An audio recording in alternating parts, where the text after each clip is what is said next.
Boa noite a todos e todas.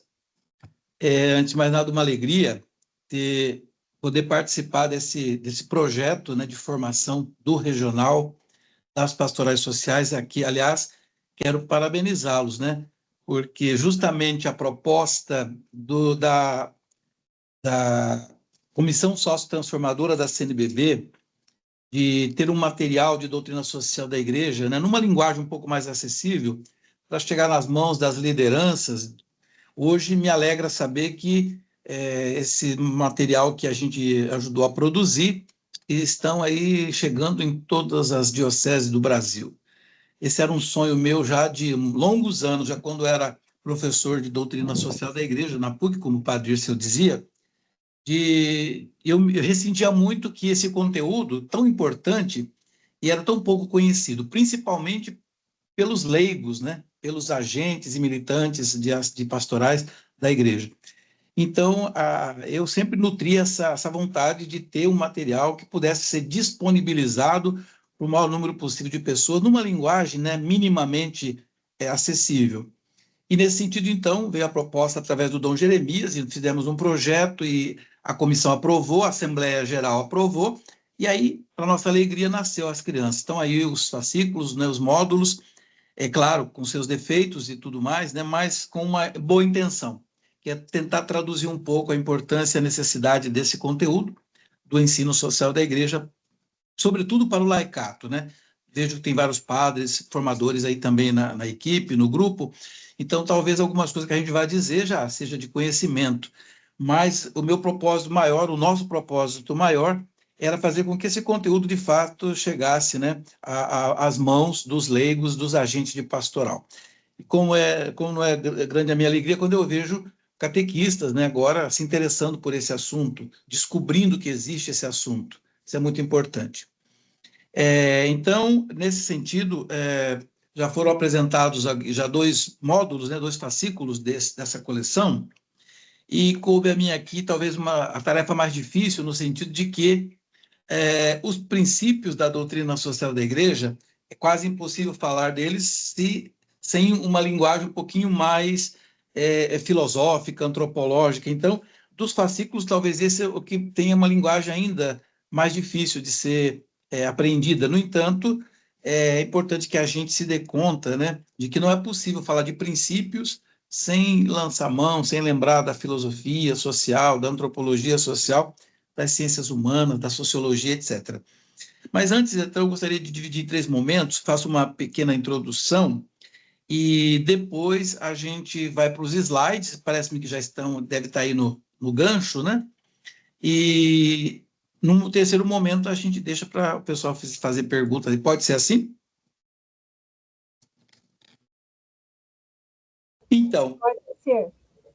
Ok, obrigado, Salete. Então, ao falarmos dos princípios da doutrina social da igreja, eu gosto sempre de iniciar lembrando que a doutrina social da igreja, ela é a reflexão da fé sobre a realidade. Isto é a aplicação do evangelho à realidade social, econômica e política, expressa nos documentos, né, da igreja, tendo em vista a dignidade do ser humano, resumidamente, em poucas palavras. E um dos seus objetivos, portanto, né, da doutrina social é ajudar os povos, os governos, as comunidades a organizar uma sociedade mais humana e mais conforme os desígnios de Deus. Não são palavras minhas, são palavras do documento de Aparecida, no seu número 18. Nesse sentido, então, a doutrina social da Igreja, desde o seu início, né, em todo o tempo, ela tem como princípio fundamental a promoção da pessoa humana. E depois vamos ver esse princípio que é o princípio basilar da doutrina social da Igreja, né? A dignidade da pessoa humana.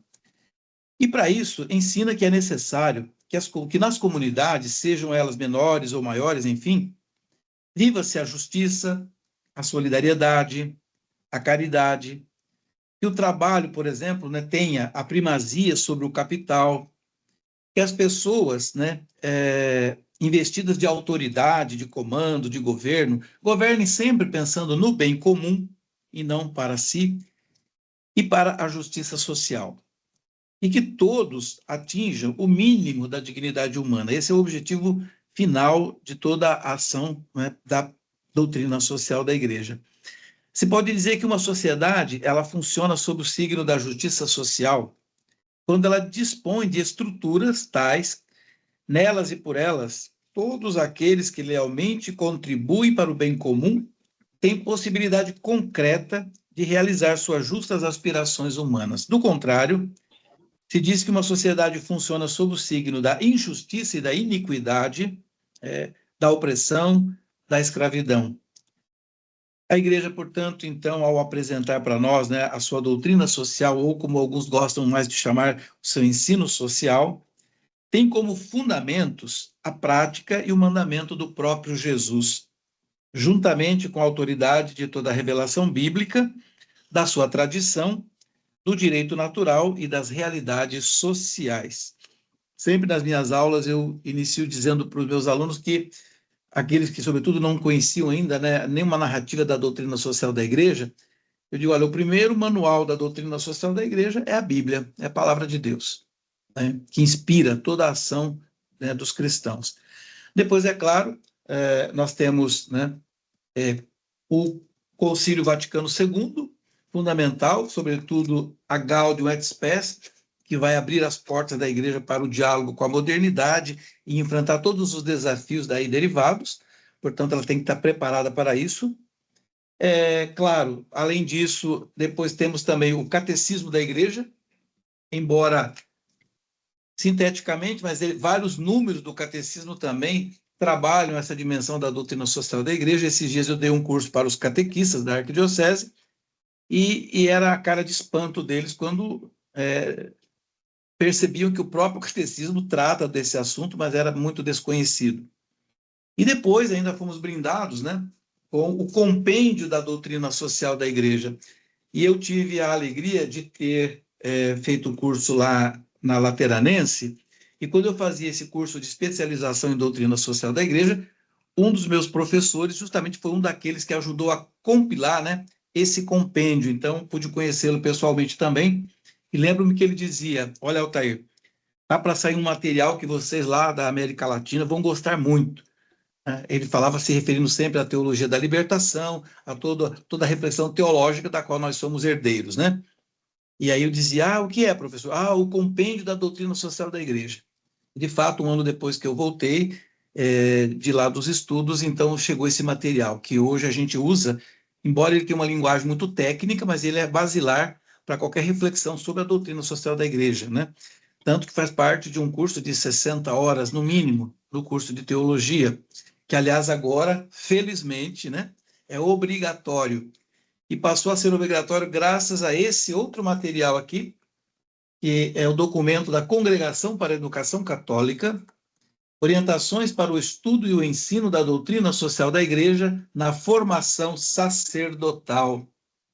De modo que agora não é mais facultativo, é obrigatório, né, na teologia, que haja uma carga horária suficiente, necessária, para a boa formação dos novos presbíteros, né? E agora, como o Padre Seu disse, eu estou na formação e já não é mais na teologia só, não. Eu já começo a trabalhar esse assunto já no propedêutico com os nossos estudantes, porque serão futuros padres e não é possível que se faça uma catequese da iniciação cristã de adultos, principalmente, aqui no Brasil, infelizmente, esse conteúdo não entra nas páginas da catequese.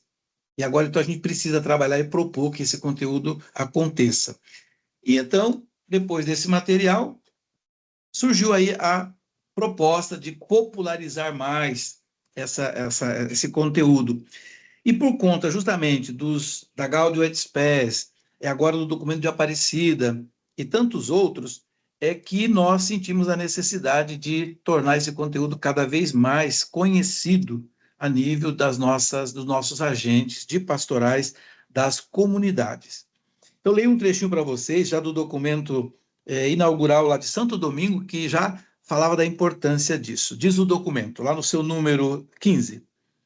O mundo não pode ficar tranquilo e satisfeito diante da situação caótica e desconcertante que se apresenta diante de nossos olhos, isto é, nações, setores da população, famílias e indivíduos cada vez mais ricos e privilegiados, diante de povos, famílias e multidões de pessoas submersas na pobreza, vítimas da fome e das doenças, carentes de moradias dignas, de assistência sanitária, de acesso à cultura, etc. Imaginem em Santo Domingo já essa expressão forte.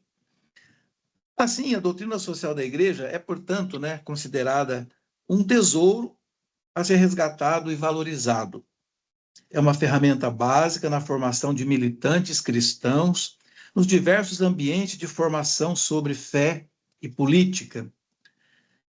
A doutrina social da Igreja, ela é, na verdade, a boa nova de Jesus vivida na espiritualidade, refletida na tradição teológica e explicitada também pelo magistério.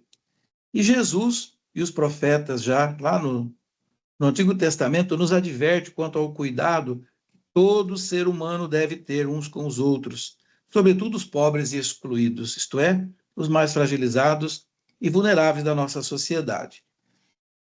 E já finalizando essa introdução, quer dizer que nós encontramos em muitos documentos da Igreja orientações quanto ao agir dos cristãos diante das realidades temporais.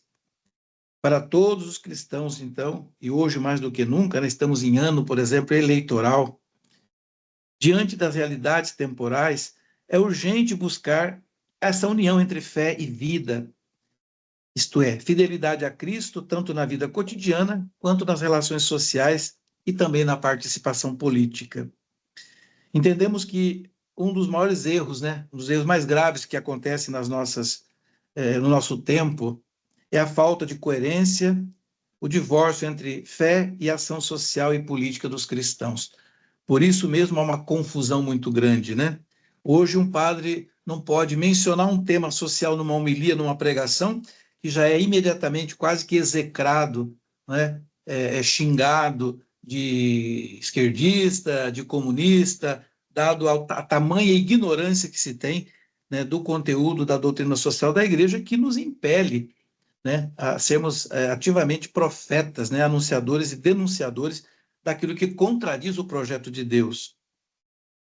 Ao negligenciar, portanto, os seus deveres temporais, o cristão negligencia o seu dever para com o próximo e para com Deus e coloca em perigo a própria salvação.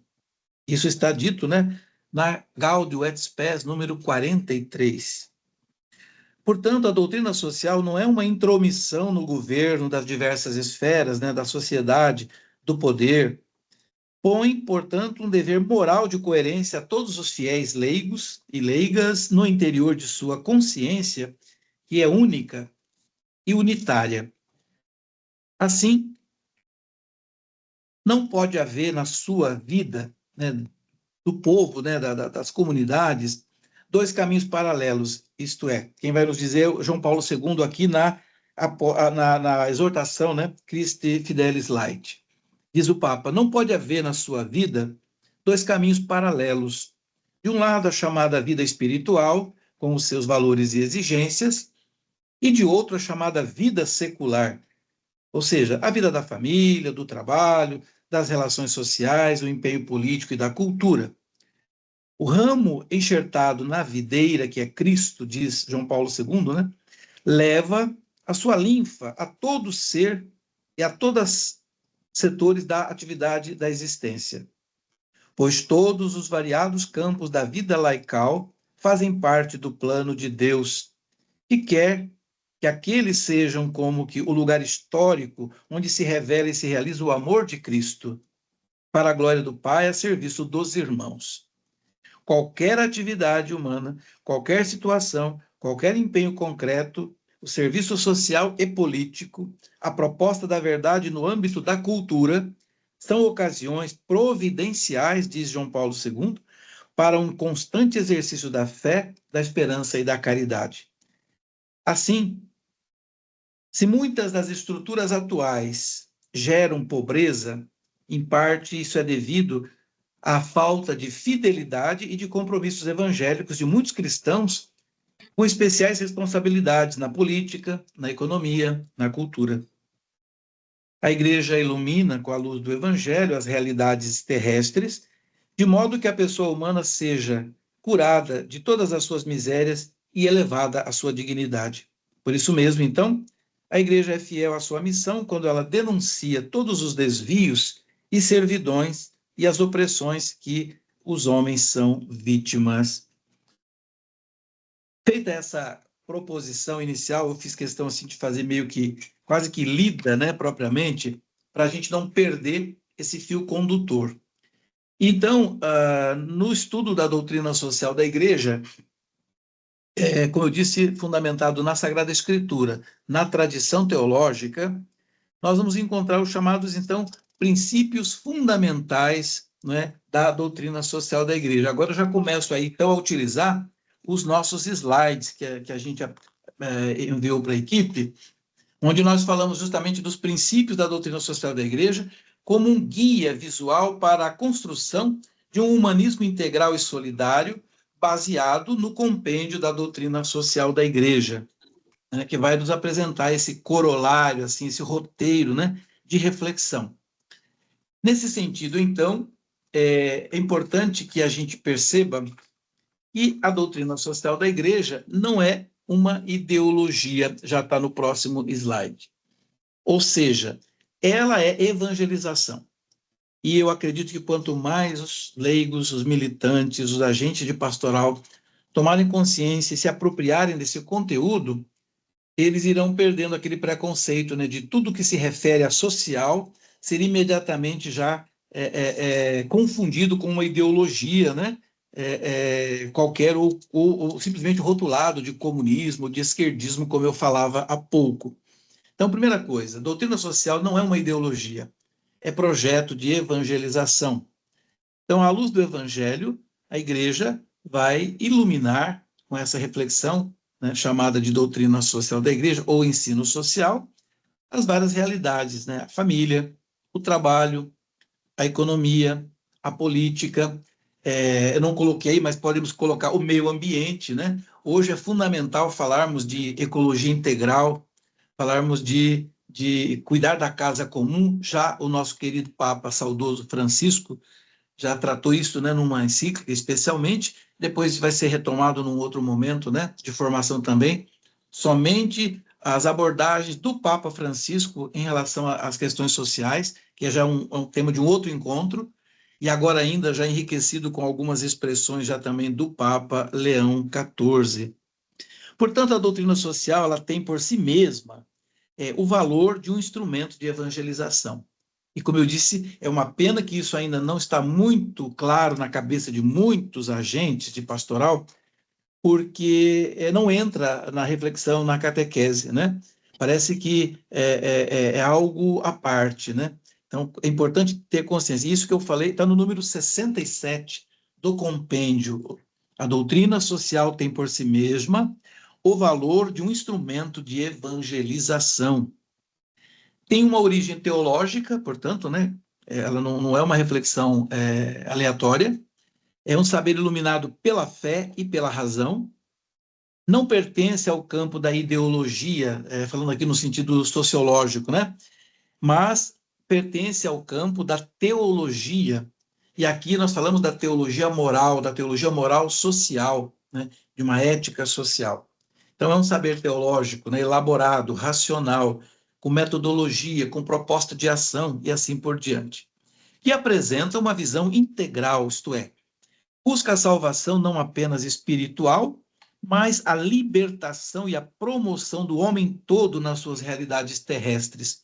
E olha aqui novamente a inspiração, né, buscada lá na Gaudium et Spes, e a número 1 e 2 da Gaudium et Spes é o documento do Vaticano II que mais ilumina a doutrina social da Igreja, porque é justamente o documento que coloca a Igreja, né, de portas e janelas abertas para o mundo, para dialogar com a modernidade, né, com a realidade do mundo contemporâneo.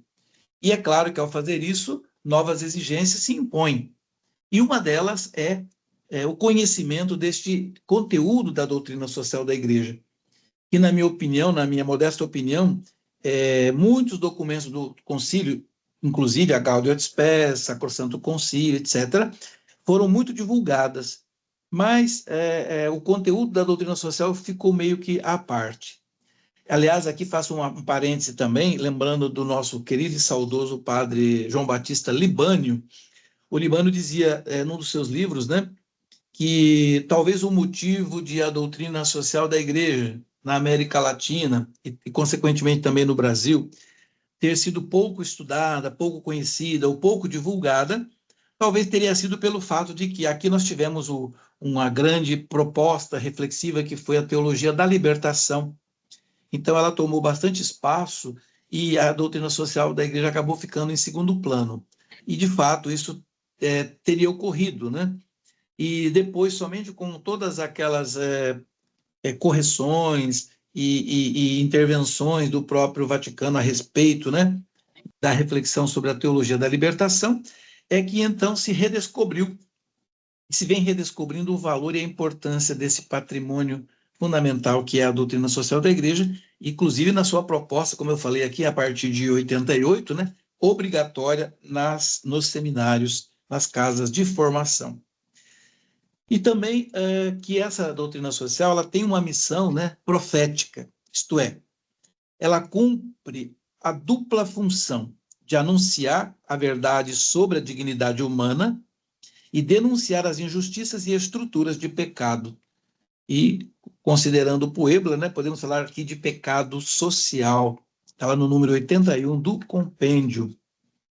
Nesse sentido, então, próximo slide, nós vemos que a dignidade humana, portanto, né, é o alicerce, é a chave, né, é o início e o fim de toda a reflexão da doutrina social da Igreja.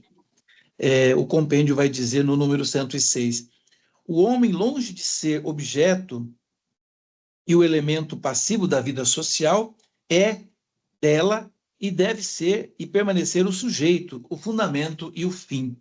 Então, toda a reflexão da doutrina social da Igreja está em função da dignidade da pessoa humana.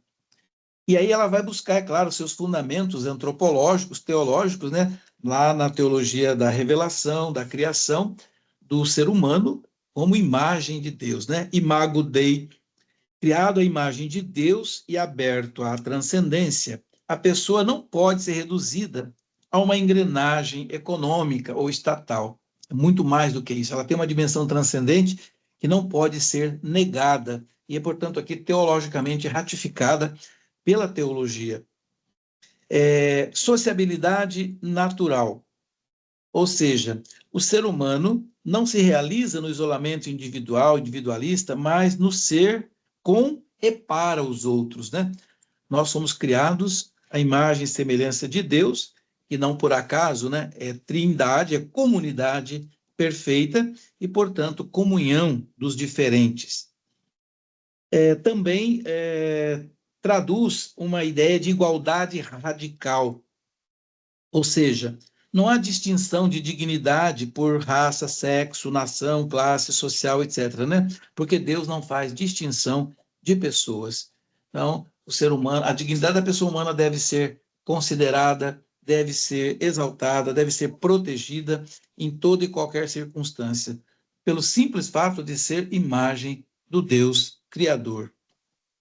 E também ela implica, né, em direitos e deveres na obra da criação, isso é, direitos inalienáveis, como o direito primário à vida, vêm sempre acompanhados de responsabilidades para com o próximo, né? Então, não basta nascer, é preciso nascer para ser em relação ao outro.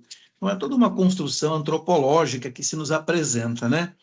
Então, nesse sentido, e já indo para o slide seguinte, também a ideia de compreender a proposta da doutrina social da Igreja é de que como uma casa em construção, né? De uma sociedade justa. E aqui não vai nada de idealismo, senão uma proposição possível de ser realizada. E aqui nós buscamos a expressão civilização do amor, que já é uma expressão cunhada por Paulo VI, né? Lá na década de 70, né, em que ele fala sobre a civilização do amor. Esta é a ideia de que todo processo de evangelização, de anúncio, de luta, né, contra as injustiças que existem no mundo, é nada mais para construir, chegar à civilização do amor, que a gente colocou aí no teto, né, no teto dessa construção. E para isso, para que essa civilização do amor aconteça, então, né, os princípios da doutrina social, eles não são regras isoladas, mas eles evocam, né, iluminam uns aos outros, eles não estão separados. Aqui é preciso que a gente compreenda que bem comum, subsidiariedade, solidariedade estão interligados, né, eles se tergiversam, vamos dizer assim, né?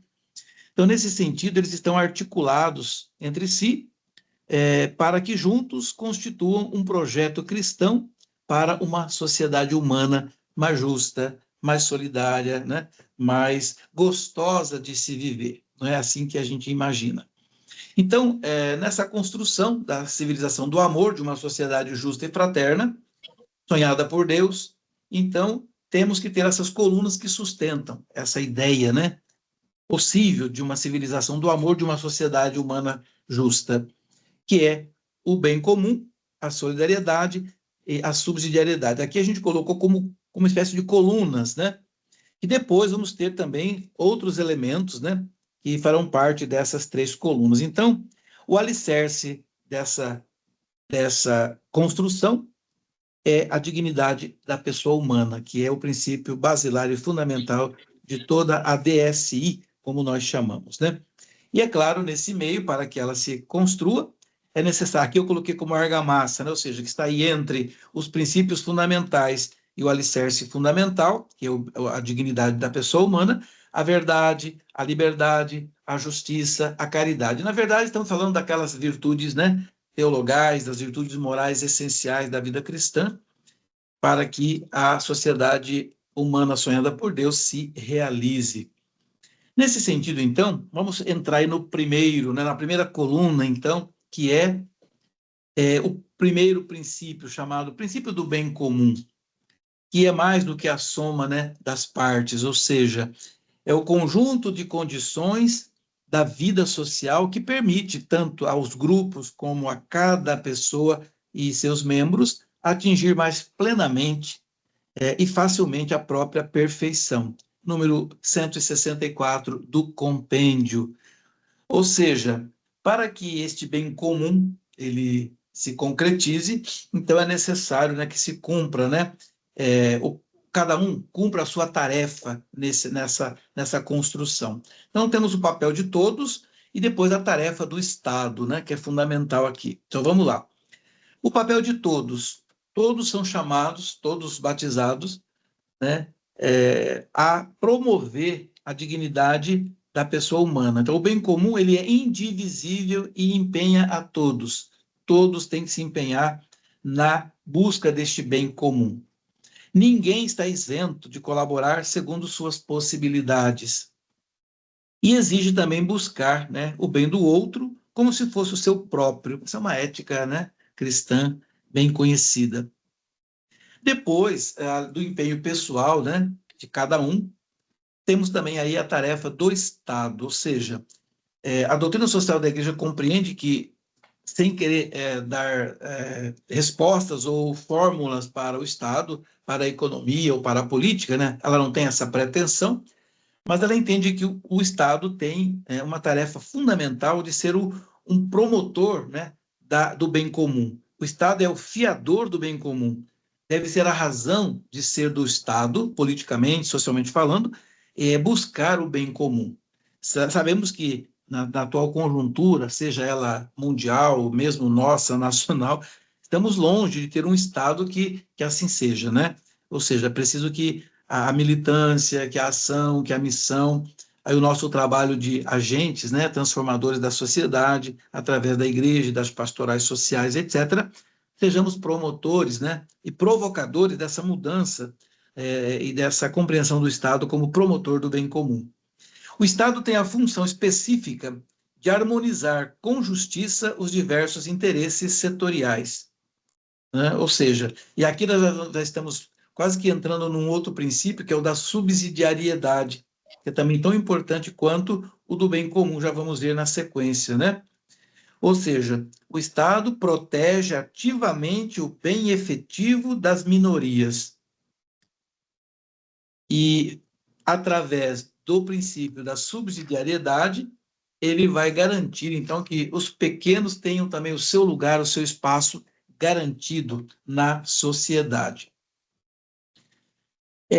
Nesse sentido, na busca do bem comum, né, no próximo slide, nós vemos, então, que a finalidade desse princípio é a destinação universal dos bens e também da propriedade, que é um dos princípios também que a doutrina social da igreja defende. A igreja sempre defendeu esse princípio, e ele muitas vezes é até mal compreendido, né? Quando se refere, por exemplo, aos sistemas socialistas, né? Mas vejamos, a regra absoluta, né, que a igreja, através da doutrina social, apresenta é que tudo que existe é dom de Deus, é criado por Deus, portanto, é de todos.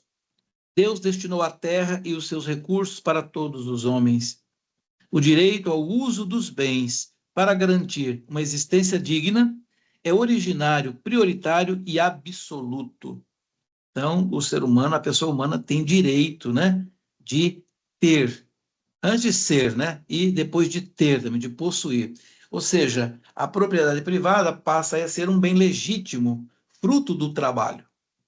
Deus destinou a terra, o trabalho, e o lucro do trabalho é para também possuir. O domínio de seus bens é obtido pelo trabalho e é legítimo, né? É necessário, portanto, garantir autonomia, liberdade e responsabilidade pessoal. Sem isso, o ser humano não pode ter, não pode possuir, né? O limite da propriedade, é claro, né? Ela também existe, é a função social daquilo que se possui. Ou seja, ninguém deve ter para si ou obter o lucro somente pensando em si. A propriedade privada, ela não é intocável, é um meio, não um fim. E sobre toda a posse, né, grava uma hipoteca social, isto é, os bens não devem ficar ociosos.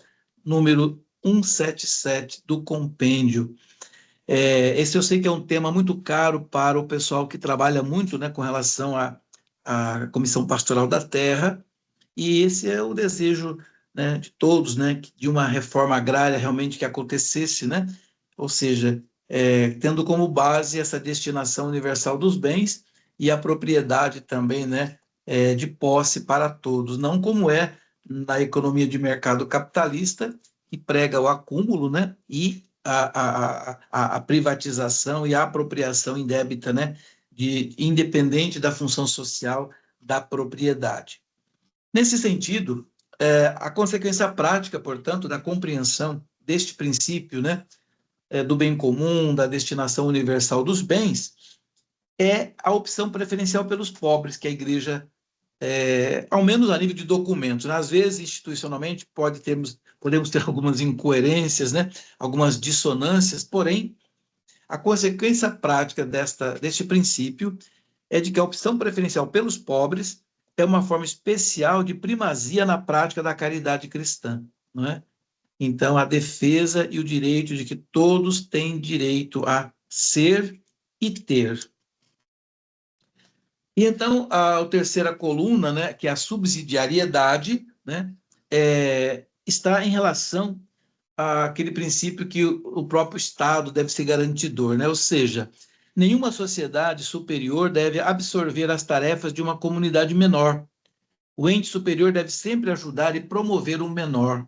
Isso em todas as instâncias. Esse semicírculo que a gente colocou mostra um pouquinho, né? Sempre no centro a dignidade da pessoa humana, que é o alicerce de toda a, a doutrina social da igreja, e depois ela vai se expandindo para associações, passando pelo município, pelo estado, até mesmo para a comunidade internacional, ou seja, cada entidade, cada instituição regularmente institucionalizada deve, em si mesma, ser promotora daquelas que têm menor condição, né? E, nesse sentido, ela vai subsidiar e apoiar para que todos tenham possibilidade de crescimento. E, nesse sentido, então, aparece aqui duas situações, que nós chamamos de face negativa e face positiva, no que se refere a este princípio, né, da proteção do espaço vital, que é a subsidiariedade. Quando falamos em face negativa, o que entendemos? a proteção contra a intervenção excessiva do Estado, que evita a centralização sufocante, a burocratização e o assistencialismo, que anula a iniciativa. Então, aqui há um perigo, né? E a face positiva é a promoção dos corpos intermediários, que é a família, as associações, sindicatos, etc., e o apoio legislativo, jurídico, institucional, para que a sociedade civil respire por si mesma. De modo que, assim, a doutrina social entende que quem tem mais possibilidade vai proporcionar a mesma possibilidade àqueles que não têm. E, assim, o fruto, né, dessa subsidiariedade nada mais é do que a promoção da participação, uma democratização das condições propriamente, né, socialmente de vida. A subsidiariedade transforma indivíduos em cidadãos ativos, co-criadores da vida cultural, política e econômica. Para quem quer consultar aí, né, lá no número 189 do nosso compêndio da doutrina social da Igreja. E assim, nós temos a solidariedade como mais uma coluna fundamental que parte da consciência e da interdependência dos indivíduos, né? Então, a doutrina social defende que essa solidariedade, que aliás é um dos elementos que fundamenta toda a ação, por exemplo, das Cáritas, né? Na igreja, no mundo inteiro, não é um sentimento de compaixão, né? A solidariedade é a determinação firme e perseverante de se empenhar pelo bem de todos e de cada um, porque todos nós somos verdadeiramente responsáveis por todos. Essa é a ideia, né, que aparece no compêndio da doutrina social da Igreja. Então, assim, para discernir, a gente diz assim, o que não é a solidariedade e o que é a solidariedade, não? Para terminarmos, né? Ela não é um sentimento de pena superficial. Ela não é uma esmola ocasional, não é assistencialismo humilhante, né? Mas é uma opção, né? Não é uma opção apenas individual, mas sim um compromisso comunitário. É uma determinação estrutural e permanente. Ela é a corresponsabilidade mútua, é uma resposta ativa às estruturas de pecado. Assim, nós distinguimos, né, para a realização dessa solidariedade a nível prático e social, né? Primeiro, como virtude moral. Como virtude moral, ela é um compromisso pessoal de amar e servir o próximo. Isso é fundamental, é basilar da fé cristã e da ação social dos cristãos, que deve ser diferente daquelas ações organizacionais que acontecem por aí. O Papa Francisco já fazia questão de discernir, né? A igreja não é uma ONG. Há muitas coisas que uma organização não governamental pode fazer, né? Até melhor do que nós. Mas nós, quando fazemos, devemos estar motivados, né, por esse compromisso pessoal de amar e servir o próximo. E aí está a fundamentação, né, teológica da solidariedade. Portanto, como princípio social, a solidariedade ela é o quê? O ordenador jurídico que visa a equidade global entre as nações. E aí a gente vai ver que todos esses dois fundamentos, né, tanto a virtude moral como compromisso, quanto o princípio social como ordenador jurídico, eles estão presentes em todos os estatutos organizacionais das Cáritas, né, diocesanas, onde elas existem e atuam, né, não só em relação à promoção da solidariedade, mas ao mesmo tempo da defesa dos direitos chamados direitos humanos, né? Muito bem. E praticamente finalizando, é o penúltimo slide, então, vemos que a aplicação da doutrina social da Igreja, né, ela traz para nós, evidencia para nós esses valores fundamentais da vida social. Claro, para entender tudo isso, a gente vai buscar argumentos, né, como eu falei no início, na filosofia social, na antropologia social, na própria ciências sociais, né, que vai ajudar a Igreja a compor esses elementos para a convivência humana e integrar, assim, esses valores morais, né, na busca da realização dessa civilização do amor, como falávamos antes, né? Então, para isso é preciso, então, que tenhamos esses elementos, ou seja, diante da realização dessa e concretização prática da doutrina social da Igreja. A verdade, a liberdade, a justiça, a caridade. E lá no compêndio nós vamos encontrar essa expressão, né? Sem eles, essas estruturas sociais elas não se sustentariam, né? Então, vamos lá. A verdade, transparência moral, a rejeição da mentira e o reconhecimento da lei natural inscrita na consciência. Isso aqui é um princípio teológico, né, fundamental na nossa reflexão teológica para entender o que é a verdade, né? Embora já Pilatos tenha perguntado para Jesus, né, o que é a verdade, para nós a verdade é o rosto, né, de Deus revelado na nossa humanidade. A liberdade, condição essencial para a dignidade humana. Então, o direito e a capacidade de assumir responsabilidade pelo próprio destino. Então, outro valor fundamental que devemos assegurar através da prática, né, da doutrina social da Igreja na nossa vida social. A justiça, dar a cada um o que é seu. É indispensável, mas atua apenas como uma medida mínima do amor, né? Cada um merece aquilo, né, de que precisa, né? A medida não é a quantidade, mas é aquilo que é necessário e que satisfaça a necessidade da pessoa, né? E depois a caridade como o vértice desses valores morais, e sem ela, né, as outras não funcionariam, isto é, ela funciona aqui para nós como um critério máximo, né, um supremo critério ético e social. Assim, nós dizemos que a justiça sozinha não basta. Pode até negar a si própria se não for aberta à força do amor, da caridade, né, que eleva e dá sentido final a todos os demais valores, né, de todas as virtudes lá de São Paulo, né? A fé, a esperança, a caridade, o amor é a maior delas, né? E assim compreendendo,